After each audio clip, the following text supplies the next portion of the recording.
بسم اللہ الرحمن الرحیم۔ السلام علیکم۔ میں ہوں آپ کا دوست شفقت علی۔ ویلکم ٹو مائی چینل شفقت علی آفیشیل۔ آج کی ویڈیو کا ٹاپک حضرت ذوالکفل علیہ السلام کی مکمل بائیوگرافی۔ حضرت ذوالکفل علیہ السلام شام اور عراق سمیت کئی مقامات پر حضرت ذوالکفل علیہ السلام سے منسوب مزارات ہیں۔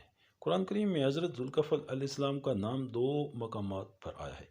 اللہ تعالیٰ سورۃ انبیاء میں فرماتے ہیں، اور اسماعیل اور ادریس اور ذوالکفل یہ سب صبر کرنے والے تھے، اور ہم نے ان کو اپنی رحمت کے سائے میں لے لیا تھا۔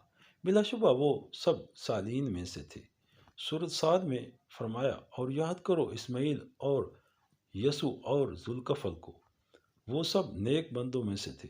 حضرت ذوالکفل کا ذکر دونوں بار حضرت ایوب کے قصے کے بعد فرمایا گیا، اور شاید اس لیے بعض مفسرین نے انہیں حضرت ایوب کا فرزند بتایا اور ان کا نام بشر لکھا، یعنی کہ بشر بن ایوب، جبکہ ذوالکفل ان کا لقب تھا۔ حضرت شاہ عبداللہ قادر فرماتے ہیں کہ ذوالکفل حضرت ایوب کے بیٹے تھے، تاہم بیشتر مفسرین کے مطابق آپ اللہ کے نبی تھے جو بنی اسرائیل میں مبعوث کیے گئے۔ شروع میں حضرت یسوع کے خلیفہ تھے، بعد میں نبوت سے سرفراز فرمائے گئے۔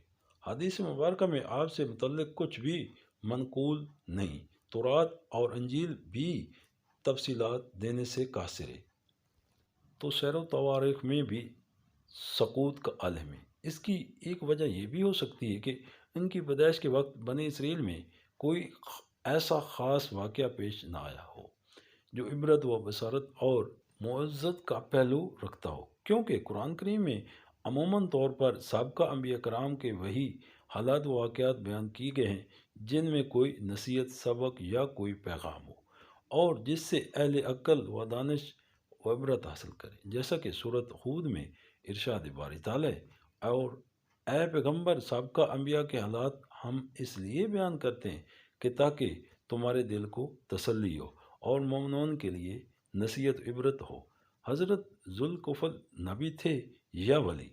حضرت ذوالکفل سے متعلق مفسرین کی مختلف آراء ہیں۔ بعض ان کی نبوت اور بعض ان کی ولیت کے قائل ہیں۔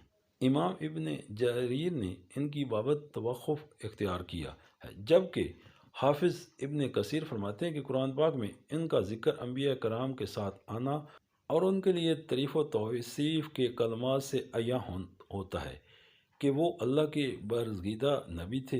بیشتر مفسرین اس موقف کی تائید کرتے ہیں، تاہم بعض کا خیال ہے کہ وہ نبی نہیں بلکہ عدل و انصاف کرنے والے ایک دانا شخص تھے۔ مشہور مفسر حضرت مجاہد فرماتے ہیں کہ وہ نبی نہیں تھے بلکہ ایک نیک اور صالح انسان تھے۔ یہودیوں کا دعویٰ ہے کہ ذوالکفل حضرت ازکی کا لقب ہے جو نبی تھے اور بنی اسرائیل کی اسیری کے زمانے میں محفوظ فرمائے گئے۔ بائبل کے مطابق جب بخت نصر نے یروشلم پر حملہ کیا تو اس نے وہاں کے ہزاروں یہودیوں کو قیدی بنا لیا اور انہیں بھیڑ بکریوں کی طرح ہونک کر عراق لے گئے، جہاں دریائے خبور کے کنارے ایک نئی بستی آباد کی جس کا نام تل ابیب رکھا۔ وہ یہودی وہاں کئی دہائیوں تک قید رہے، اور اسی قید کے دوران حضرت ازکی کو نبوت سے سرفراز فرمایا گیا۔ یہی وجہ ہے کہ بائبل میں صحیفہ ازکی تو موجود ہیں، لیکن حضرت ذوالکفل کے سلسلے میں خاموشی ہے۔ ذوالکفل کی وجہ تسمیہ ذوالکفل کا لفظی ترجمہ صاحب نصیب ہے، تاہم اس کا ایک مطلب حق و انصاف کے ساتھ کفالت کرنے والا بھی ہے۔ حضرت مجاہد سے منقول ہے کہ حضرت ذوالکفل نیک اور صالح انسان تھے، اور چونکہ وہ اپنی قوم کی کفالت کرتے اور ان کے درمیان حق و انصاف پر مبنی فیصلے کرتے تھے، لہذا قوم نے انہیں ذوالکفل یعنی کفالت کرنے والا کہنا شروع کر دیا۔ ایک روایت یہ بھی ہے کہ آپ اپنی قوم کے مذہبی رہنما اور اللہ کے نبی تھے۔ قوم کے تمام معاملات کی نگرانی اور کفالت ان کے اہم فیصلے حق و انصاف کے تقاضے مد نظر رکھتے ہوئے کیا کرتے، جس پر قوم آپ سے بے حد خوش تھی۔ چنانچہ انہوں نے آپ کو ذوالکفل کہنا شروع کر دیا۔ بعض کہتے ہیں کہ آپ حضرت ایوب علیہ السلام کے بیٹے تھے۔ ایک شخص کے ضامن بن کر کئی برس تک قید و بند کی صحافتیں برداشت کیں، لہذا ذوالکفل کہلانے لگے۔ ایک اور روایت کے مطابق ملک شام کا بادشاہ بزرگی، معاملہ فہمی، پاکیزہ اخلاق، شرعی کلامی اور نفس عادات و اطوار کی وجہ سے آپ کو پسند کرتا تھا، اور آپ ان کے دربار میں بآسانی چلے جایا کرتے تھے، جہاں بادشاہ مذہبی معاملات میں آپ سے مشورے بھی کرتا۔ لیکن ان سب باتوں کے باوجود وہ بنی اسرائیل سے سخت عداوت کرتا تھا۔ ایک مرتبہ اس نے بنی اسرائیل کے بہت سے مذہبی رہنماؤں کو قید میں ڈال کر ان کے قتل کا حکم جاری کر دیا۔ حضرت ذوالکفل کو اس بات کا علم ہوا تو بادشاہ کے دربار میں پہنچے اور درخواست کی کہ ان سب کو قتل کرنے کی بجائے ان کے حوالے کر دیا جائے تاکہ وہ ان کی اصلاح کر سکیں۔ بادشاہ نے قیدی ان کے حوالے کر دیے اور وہ انہیں اپنے گاؤں لے گئے، جہاں کئی دن مہمان رکھا اور ان کے ساتھ نہایت عزت و احترام کا سلوک کیا، پھر انہیں رہا کر دیا۔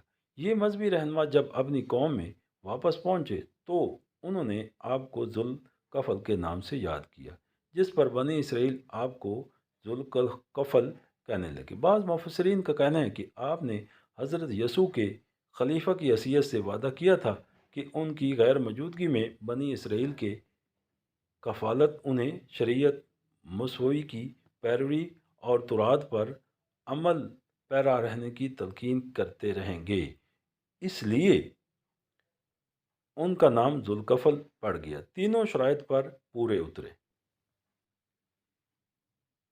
ابن جریر نے مشہور مفسر حضرت مجاہد سے ایک قصہ نقل کیا ہے، اور ابن ابو حاتم نے حضرت عبداللہ بن عباس اور حضرت ابو موسیٰ اشعری سے بھی اس لیے ملتے جلتے بعض آثار نقل کیے ہیں جن کی سند منقطع ہے، یعنی ان کے دونوں بزرگوں اور ان سے روایت کرنے والوں کے درمیان کچھ نام نہیں ہیں۔ ایسی سند کو اصطلاح میں منقطع کہا جاتا ہے۔ بہرکیف حضرت مجاہد نے لکھا ہے کہ جب حضرت یسوع ضعیف ہو گئے تو خواہش ظاہر کی کہ کاش اپنے مرنے سے پہلے کسی نیک اور صالح شخص کو اپنا خلیفہ مقرر کر دیتا تاکہ وہ میرے بعد دین کے جملہ معاملات بخوبی پورا کر پاتا، اور میں اپنی موجودگی میں اس کی تربیت بھی کر دیتا تاکہ مرنے سے پہلے بنی اسرائیل کی فکر سے آزاد ہو جاتا۔ ایک دن آپ نے بنی اسرائیل کو جمع کیا اور فرمایا کہ اے لوگو، تم دیکھتے ہو کہ میں بہت بوڑھا ہو چکا ہوں۔ میں چاہتا ہوں کہ اپنی حیات ہی میں تم میں سے کسی صالح شخص کو اپنا خلیفہ زد کر دوں، لیکن میں اسے ہی خلیفہ بناؤں گا جو 3 شرط پر پورا اترتا ہو۔ پہلی شرط تو یہ ہے کہ وہ دن میں روزہ رکھتا ہو، دوسری یہ کہ شب کو اللہ کی یاد میں مشغول رہتا ہو، اور تیسری یہ کہ اسے غصہ نہ آتا ہو۔ اہل مجلس پر سکوت طاری تھا کہ اچانک دور کونے میں بیٹھا ایک عام سا آدمی کھڑا ہوا اور بولا، میں آپ کی تینوں شرط پر پورا اتروں گا۔ حضرت یسوع نے اپنی شرائط دہراتے ہوئے پوچھا، کیا تم تینوں پر پورا اترتے ہو؟ اس نے جواب دیا، جی ہاں۔ آپ نے کوئی جواب نہیں دیا اور مجلس دوسرے روز تک کے لیے برخاست کر دی گئی۔ اگلے دن حضرت یسوع نے پھر اپنا سوال دہرایا۔ مجمع خاموش تھا۔ وہی شخص کھڑا ہوا اور بولا، میں آپ کی شریعت پر قائم رہنے کا عہد کرتا ہوں۔ لہذا حضرت یسوع نے انہیں اپنا خلیفہ بنا لیا، اور وہ شخص حضرت ذوالکفل تھے۔ ابلیس کی ناکامی۔ ابلیس مجلس کے ایک کونے پر بیٹھا یہ سب دیکھ رہا تھا۔ اس سے برداشت نہ ہو سکا، چنانچہ اپنے کرندوں کو حکم دیا، ذوالکفل کو راہ راست سے ہٹانے کی بھرپور کوشش کرو، لیکن جلد ہی وہ سب ناکام ہو گئے۔ تو پھر ابلیس نے یہ کام خود اپنے ذمے لے لی۔ حضرت ذوالکفل کا دوپہر کو تھوڑی دیر قلولے کا دستور تھا۔ ایک دوپہر ابلیس بوڑھے فقیر کے بیس میں نہایت پرعقیدہ حالت میں حضرت ذوالکفل کے مکان پر جا پہنچا۔ ابھی آپ اپنے بستر پر آرام کی غرض سے لیٹے ہی تھے کہ ابلیس نے دروازہ کھٹکھٹایا۔ آپ نے پوچھا کون ہے؟ ابلیس بولا، میں ایک مظلوم ناتوان بوڑھا ہوں اور آپ کے پاس انصاف کے لیے حاضر ہوا ہوں۔ آپ نے دروازہ کھولا تو ایک کم زور اور ضعیف شخص کو کھڑا پایا۔ آپ اس سے بات بھی نہ کر پا رہے تھے کہ شیطان نے اپنی قوم کے ظلم ستم کی ایک درد بھری جھوٹی داستان سنانی شروع کر دی، اور اسے اتنا طویل دیا کہ حضرت ذوالکفل کے آرام کا وقت نکل گیا اور شام ہونے لگی۔ آپ اس بوڑھے کا انتظار کرتے رہے لیکن وہ نہ آیا۔ صبح کی مجلس میں پھر آپ کی نظریں بوڑھے کو تلاش کرتی رہیں،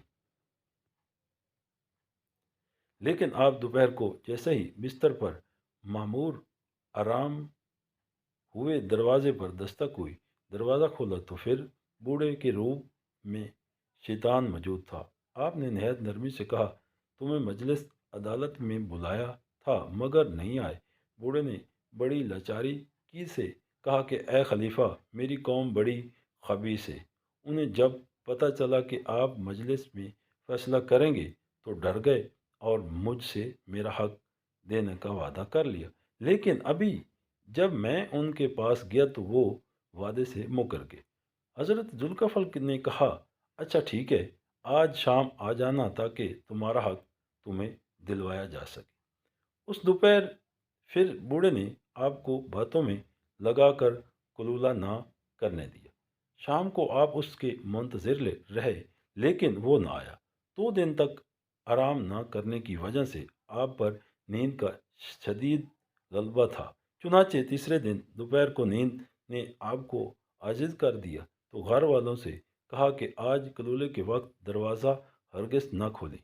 تاہم آپ بستر پر دراز ہوئے ہی تھے کہ وہ بوڑھا پھر عام وجود ہوا اور دستک دی۔ اہل خانہ نے کہا کہ خلیفہ کا حکم ہے، دروازہ نہیں کھولے گا۔ بوڑھے نے کہا کہ میں 2 دن سے اپنے معاملات کے لیے آ رہا ہوں، مجھے خلیفہ نے آج دوپہر خود بلایا ہے، لیکن گھر والوں نے دروازہ نہیں کھولا۔ بوڑھے نے کچھ دیر تو توقف کیا، پھر اپنی شیطانی عمل سے گھر کے اندر داخل ہو گیا اور کمرے کے دروازے پر دستک دینے لگا۔ آپ نے جب دروازہ کھولا تو سامنے بوڑھے کو کھڑے دیکھا۔ اس پر آپ نے گھر والوں سے کہا، میں نے تو منع کیا تھا کہ آج دروازہ نہ کھولنا۔ گھر والوں نے جواب دیا، اللہ کی قسم، ہم نے دروازہ نہیں کھولا۔ آپ دیکھ سکتے ہیں کہ سب دروازے اور کھڑکیاں بند ہیں۔ آپ نے نظر دوڑائی تو حیران رہ گئے، واقعہ دروازے تو سب بند تھے۔ اب جو آپ نے غور سے بوڑھے کو دیکھا تو حقیقت حال عیاں ہو گئی۔ آپ نے اسے مخاطب کر کے فرمایا کہ اے اللہ کے دشمن، کیا تو ابلیس لعین ہے؟ وہ بولا، ہاں، میں ہی ابلیس ہوں۔ آپ نے پہلے میرے چیلوں کو عاجز کیا، وہ آپ کو قابو نہ کر سکے، اور اب مجھے بھی تھکا دیا۔ میں چاہتا تھا کہ آپ کو غصہ دلا کر غضب ناک کر دوں اور ایفائے عہد میں ناکام بنا دوں، مگر افسوس کہ میں خود ہی ناکام رہا۔ خلاصہ کلام یہ ہے کہ حضرت ذوالکفل حضرت یسوع نبی کے خلیفہ اور اللہ تعالیٰ کے ولی تھے۔ ہو سکتا ہے کہ ان کے خاص محبوب اعمال کی بنا پر ان کا ذکر انبیاء کرام کے ساتھ کیا گیا ہو اور اس میں بھی کوئی بعید نہیں کہ شروع میں وہ حضرت یسوع کے خلیفہ ہی ہوں، پھر اللہ تعالیٰ نے انہیں منصب نبوت عطا فرما دیا ہو۔ وفات اور مزار امام طبری کے مطابق حضرت ذوالکفل نے 75 سال کی عمر میں وفات پائی۔ بعض مفسرین نے ان کی عمر 95 برس تحریر کی ہے۔ شام کے دارالحکومت دمشق میں جبل قاسیون پر آپ کا مزار ہے۔ جہاں ہر سال ہزاروں زائرین آتے ہیں، تاہم عراق سمیت کئی اور مقامات پر بھی آپ سے منسوب مزارات ہیں۔ واللہ اعلم۔ تمام دوستوں سے گزارش ہے کہ اپنی قیمتی آراء ہم سے لازمی شیئر کیا کریں، اور اپنے پسندیدہ موضوع کی ویڈیو دیکھنے کے لیے نیچے کومنٹس لازمی کریں۔